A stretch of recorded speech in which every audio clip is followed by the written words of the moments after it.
টানা দাবদাহে নওগাঁয় দেখা দিয়েছে ডায়রিয়া ও পানি শূন্যতা রোগের প্রকোপ। রোগের বাড়তি চাপ সামলাতে হিমশিম খাচ্ছে হাসপাতাল কর্তৃপক্ষ। বিস্তারিত জানাতে এই মুহূর্তে নওগাঁ সদর হাসপাতালে আছেন রিপোর্টার এমআর রকি। সরাসরি চলে যাচ্ছি তার কাছে। তীব্র দাবদাহের বিগত সব রেকর্ড কিন্তু এবার ছাপিয়ে গেছে এবং এবছর এপ্রিলের এই শুরু থেকে এখন পর্যন্ত কিন্তু এই তাপমাত্রার যে পারদ তা কিন্তু তরতর করে বাড়ছে। সকাল হওয়ার পর থেকেই এই যে দাবদাহ, এটা আসলে এই জনপদের মানুষ বিগত দিন কখনো দেখেনি। সকাল 8টার পর থেকে তাপমাত্রা বাড়তে বাড়তে কিন্তু 41 পর্যন্ত ঠেকছে এবং স্বাভাবিকভাবে একদিকে রোদের যে তীব্র ঝাঁজ, অন্যদিকে এই গরম এবং ভ্যাপসা গরমের পাশাপাশি পুরো প্রকৃতি কিন্তু ভিন্ন এক আবহাওয়া এই জনপদের মানুষকে গত মাস জুড়ে এই চলমান আবহাওয়ার কারণে কিন্তু একদিকে বিপর্যস্ত, অন্যদিকে কিন্তু রোগ বালাইয়ের যে প্রকোপ তা কিন্তু অস্বাভাবিকভাবে বেড়ে গেছে।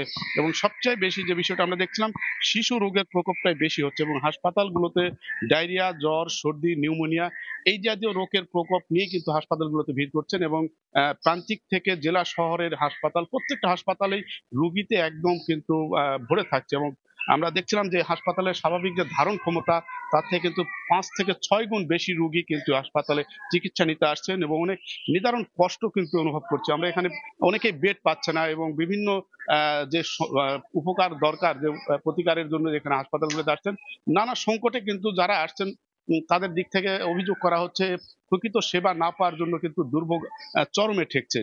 এই হাসপাতাল আমরা দেখছিলাম গত 2 দিনে কিন্তু প্রায় 200 বেশি রুগী চিকিৎসা নিতে আসছে। এই মুহূর্তে প্রায় 76 জন রুগী শুধু এই শিশু ওয়ার্ডেই চিকিৎসা নিচ্ছে। অন্যান্য বেডে কিন্তু 250 শয্যার হাসপাতাল হলেও 100 শয্যার জনবল দিয়ে এখানে পরিচালনা করা হচ্ছে। 350 রুগী বিভিন্ন ওয়ার্ডে কিন্তু এই মুহূর্তে চিকিৎসা নিচ্ছে।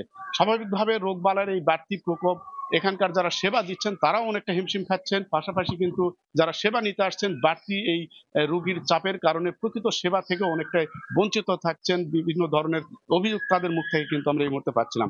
তো চলতি সপ্তাহে কিন্তু এই জেলায় রেকর্ডের যে পারদ তা কিন্তু 40 থেকে 41 ডিগ্রি এবং 41-এর উপরেও কিন্তু দুপুরের পর থেকে তরতর করে আবহাওয়ার এই তাপমাত্রা বেড়ে যাওয়ার ফলে রোগবালাইয়ের প্রকৃতির উপর যেমন বড় ধরনের একটা প্রভাব ফেলেছে, পাশাপাশি কিন্তু এই এলাকা আসলে এই মুহূর্তে হিট স্ট্রোকের মাত্রাও কিন্তু ব্যাপকভাবে বেড়েছে। গত চলতি সপ্তাহে অন্তত 9 জন হিট স্ট্রোকে মারা যাওয়ার খবর আমরা পাচ্ছিলাম এবং চিকিৎসকরা এই পরিস্থিতিতে আসলে যে বিষয়টি তারা বলছেন যে নিরাপদে থাকা, ছাতা ব্যবহার করা রোদ থেকে, অন্যদিকে শিশু এবং বয়স্কদের জন্য বাড়তি কিছু সুরক্ষার তাগিদ দেওয়া হচ্ছে এবং সব মিলে কিন্তু এই জনপদের এই মুহূর্তে সতর্কতার উপরই বেশি জোর দেওয়া হচ্ছে এই বৈরী আবহাওয়া থেকেই।